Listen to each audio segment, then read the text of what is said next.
चित्रकला के विद्यार्थियों, आज हमारा टॉपिक है वर्णिका भंग।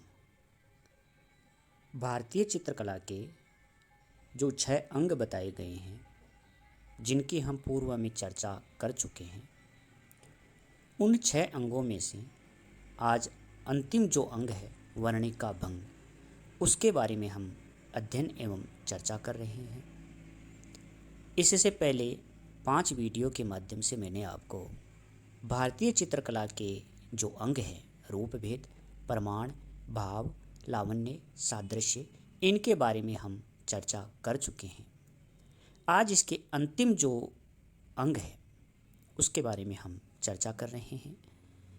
राजकीय महाविद्यालय किशनगढ़ से मैं डॉक्टर पवन कुमार जांगीड़, सहायक आचार्य चित्रकला। प्रिय विद्यार्थियों, जैसा कि मैंने आपको बताया कि वात्स्यायन ने कामसूत्र की रचना की और 11वीं-12वीं शताब्दी में यशोधर पंडित ने उस पर जय मंगला नामक एक टीका लिखी। उसमें इस श्लोक का वर्णन किया गया है। यह जो श्लोक है, रूप भेदा प्रमाणानि भाव लावण्य योजनम सादृश्य वर्णिका भंग इति चित्र षडकम। इस प्रकार ये चित्रकला के 6 अंग उसमें बताए गए हैं। वर्णिका भंग, यह जो है वर्ण का अर्थ यहाँ रंग से है। यह षडंग का सबसे अंतिम व महत्वपूर्ण अंग है। इससे पहले जो 5 अंग बताए, उनको पार करने के पश्चात यह साधना की सबसे ऊंची मंजिल है। कौन सा? वर्णिका भंग। वर्णिका भंग से तात्पर्य है उचित मात्रा में रंगों की मिलावट, कि हमें रंगों को किस मात्रा में मिलाना है, कौन से रंग के साथ में कौन सा रंग मिलाने पर कैसा रंग बन सकता है, इन सब को जानना, उनका प्रयोग कैसे करना है, रंगों को किस प्रकार मिलाकर किस रंग को ज़्यादा और किस को कम मिलाकर रंगों को प्रयोग करना, तथा उचित परिस्थितियों में तुलिका का उचित प्रयोग। यहाँ तुलिका से अर्थ यह है ब्रश से है। जो चित्रकार ब्रश का प्रयोग करता है उसको यहाँ तुलिका के माध्यम से अभिहित किया गया है। तो उचित मात्रा में रंगों की मिलावट, उनका प्रयोग तथा उचित परिस्थिति में किस प्रकार का हमें चित्रण चाहिए, उस परिस्थिति को ध्यान में रखकर तुलिका का उचित प्रयोग करना, यह वर्णिका भंग है। यहाँ आप देख सकते हो कि जो प्राथमिक रंग हैं, लाल, पीला और नीला, यह प्राथमिक या प्राइमरी रंग होते हैं, वर्ण होते हैं। इनको आपस में मिलाने पर द्वितीय रंग बनते हैं, जिनको सेकेंडरी कलर कहते हैं। यहाँ आप देखिए कि रेड और येलो को मिलाने पर, अर्थात लाल और पीले को मिलाने पर ऑरेंज रंग बनता है। ऐसे ही पीले और नीले रंग को मिलाने से हरा रंग बनता है, और इसी प्रकार नीले और लाल को मिलाने से पर्पल कलर बनता है। इस प्रकार इन रंगों का उचित ज्ञान एक चित्रकार को, एक कला के विद्यार्थी को होना चाहिए। यह रंग मिश्रण का एक वर्ण चक्र है। इसके माध्यम से आप रंगों के बारे में ज्ञान प्राप्त कर सकते हो। जैसे यहाँ लाल और पीले कलर को मिलाने पर ऑरेंज कलर बनता है। इसी प्रकार येलो और ब्लू को, पीले और नीले को मिलाने पर ग्रीन कलर बनता है, रंग बनता है। इसी प्रकार रेड और ब्लू को मिलाने पर पर्पल कलर बनता है, वॉयलेट कलर बनता है, बैंगनी कलर बनता है। अर्थात इन रंगों का वर्ण चक्र के माध्यम से एक चित्रकार को इनका ज्ञान होना चाहिए, एक विद्यार्थी को इनका ज्ञान होना चाहिए। यहाँ आप देख सकते हो, यहाँ रंगों के गर्म रंग और ठंडे रंग कौन से होते हैं, इसका ज्ञान भी इस वर्ण चक्र के अंतर्गत दिया गया है।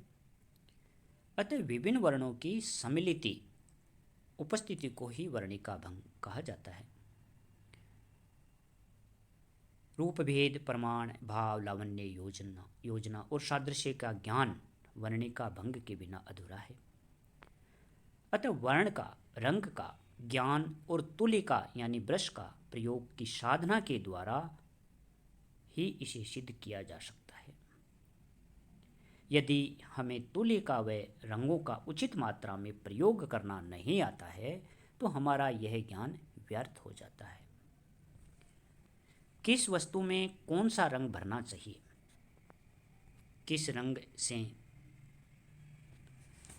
चित्र में उभार या गहराई दिखाई जाती है, किस रंग के साथ कौन सा उपयुक्त रहेगा, कौन सा रंग किस प्रकार की भावना व्यक्त करेगा, आदि बातें वर्णिका भंग के द्वारा ही ज्ञात होती है। यहाँ आप देख सकते हो।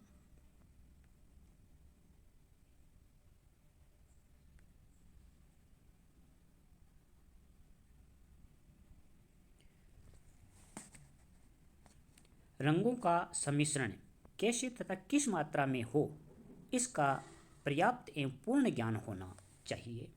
इन स्लाइड्स में आप देखिए, प्रकृति में जो वस्तुएं, पशु पक्षी, पेड़ पौधे, फूल पत्तियां इत्यादि अनंत प्रकार की वस्तुएं दृष्टिगोचर होती है, उनके रंग भी पृथक पृथक होते हैं। अतएव उन वस्तुओं में उन्हीं के अनुसार रंगों का प्रयोग करना वर्णिका भंग से संबंध रखता है। तुलिका अर्थात ब्रश चलाना और रंग आदि के प्रयोग का ढंग समय और उसकी आवश्यकताओं के साथ साथ बदलता रहता है। प्राचीन काल में घास की तुलिकाओं का ही प्रयोग होता था, अर्थात पहले प्राचीन समय में जो ब्रश बनाए जाते थे वह घास के द्वारा निर्मित होते। उसके बाद में जो तुलिकाएं बनने लगी वह बालों की ब्रशों से बालों की ब्रश बनाई जाने लगी। मुगल काल की अत्यंत बारीक रेखाओं का अंकन जो चित्रों में किया गया है, उनमें जो ब्रश काम में लिए गए वे ब्रश गिलहरी आदि के कोमल बालों से बनाए जाते थे। रंग और उसके व्यवहार की रीति में भी समय के साथ परिवर्तन हुआ है। यद्यपि पहले प्राचीन समय में प्रमुख वर्ण 5 माने जाते थे और अब वर्तमान में केवल 3 लाल, पीले और नीले को मुख्य वर्ण माना जाता है, प्राइमरी रंग माना जाता है। हम पहले बात करते हैं प्राचीन समय की।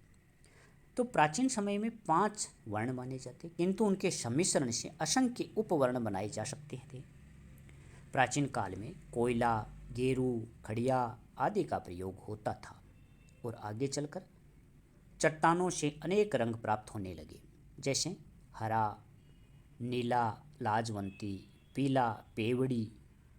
इस प्रकार के चट्टानों से अनेक खनिज रंग हमें प्राप्त होने लगे। इसके बाद में बौद्ध चित्रों के स्थायी रंग पत्थरों को पीस कर बनाए जाने लगे।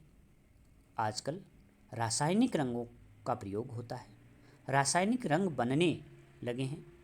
बाजार में अनेक कंपनियां रंगों को बनाने लगी है जो शीशियों में और बोतलों में व डिब्बों में तैयार मिलते हैं। अब चित्रों को पूरा करने के लिए चित्रकार तेल रंग, जल रंग, पेस्टल रंग आदि अनेक माध्यमों में चित्र रचना कर रहे हैं। इस प्रकार वर्णिका भंग के अंतर्गत वर्ण और तुलिका के ज्ञान के साथ उसके प्रयोग की विधि का भी पूर्ण ज्ञान अति आवश्यक है और उसके लिए कलाकार को साधना करने की आवश्यकता होती है। इस प्रकार यह जो वर्णिका भंग है यह चित्र में अपना महत्वपूर्ण स्थान रखता है। वर्ण ज्ञान और वर्णिका भंग षडंग साधना की सबसे अधिक कठोर साधना होती है। यदि चित्रकार अपने संसाधनों के व्यवहार में प्रयोगवादी तथा सिद्धहस्त नहीं हुआ तो वह अपने निजस्व शैली का विकास तथा चित्र की मधुर योजना को खो बैठेगा। इसके अभाव में षडंग की 5 साधनाएं व्यर्थ हैं।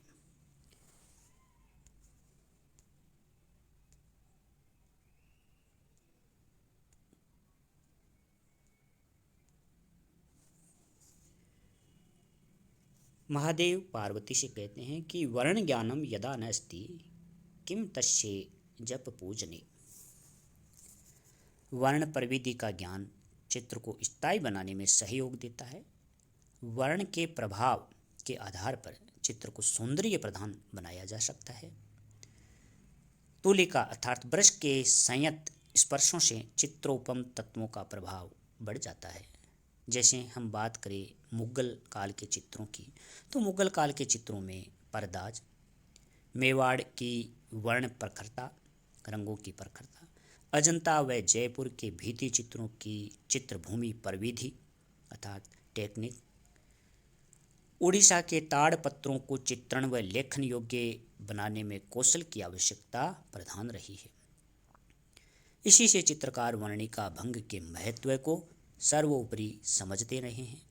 प्राचीन चित्रकारों में तथा मुगल व राजपूत कलाशालाओं में नवसीखिए चित्रकार को तख्ती मांडना तथा वसली तैयारी के माध्यम से उनको प्राथमिक ज्ञान दिया जाता था। इस प्रकार यह प्राचीन समय की बात है। ऐसा प्रतीत होता है कि जो श्लोक लिखा गया उस श्लोक में वर्णिका भंग शब्द वर्ण तथा अन्य साधनों के प्रयोग की दक्षता तथा उनकी विविध भंगिमाओं के लिए किया गया है था। श्री अवनिंद्र नाथ ठाकुर ने वर्णिका भंग को षडंग का एक पूर्ण अंग माना।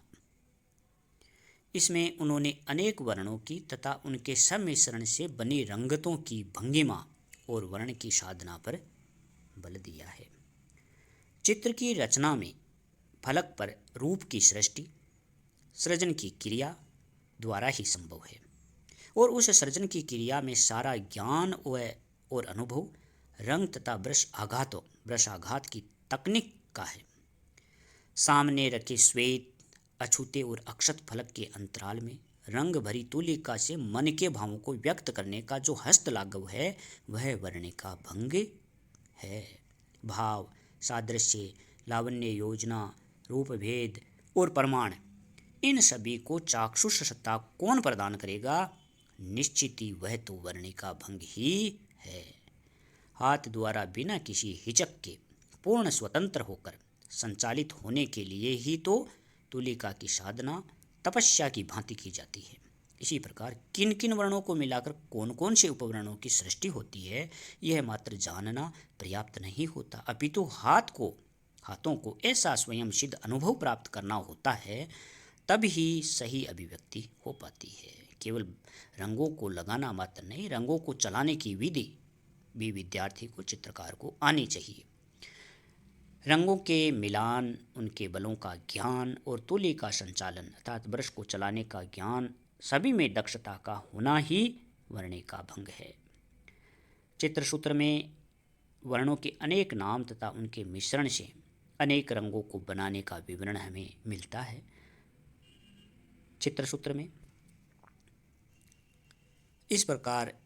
इसी प्रकार नाट्य शास्त्र में भी रंग के विस्तृत विवरण प्रस्तुत किए गए हैं। वर्ण, बल तथा श्याम और गौर, छाया एवं प्रकाश का भी वर्णन शिल्प ग्रंथों में किया गया है।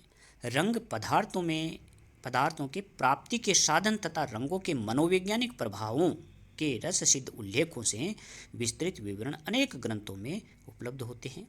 वास्तव में जो तकनीकी वर्णन ग्रंथों में उपलब्ध है उनका हाथ को सहज अभ्यास होना हस्तलाघवता है। रंग के परिवर्तन से अंतराल में भाव के परिवर्तन का आना केवल ज्ञान के सहारे नहीं होता, वहाँ भावों की गहराई में उतरा हुआ मन कुशल हाथ की डोर में बंध जाता है और हाथ मन के भावों के अनुसार नर्तन करने लगता है, नाचने लगता है, चलता हुआ दिखता है। नर्तन करता हुआ फलक पर विविध प्रकार के रूपों की सृष्टि करता चला जाता है। तुलिका का छोटा सा स्पर्श मुस्कुराते हुए होठों को रुदन करते होठों में बदल देता है तथा लावण्य को कुरूपता में परिवर्तित कर देता है। इस प्रकार जो है वर्णिका भंग, उसका प्रयोग अर्थात रंगों को मिलाना, ब्रश को चलाने की विधि, इन सब का ज्ञान एक विद्यार्थी को, एक कला के छात्र को, एक चित्रकार को होना बहुत ही आवश्यक है। उपयुक्त 6 अंगों का ज्ञान कौन कौन से? रेखा रूप रूप भेद, प्रमाण, भाव, लावण्य, सादृश्य और वर्णिकाभंग, इनका ज्ञान और उनकी सहायता से बनाया गया चित्र एक अच्छा चित्र होगा, एक संपूर्ण चित्र होगा। यहीं पर हम भारतीय चित्रकला के 6 अंगों का अध्ययन समाप्त करते हैं। धन्यवाद।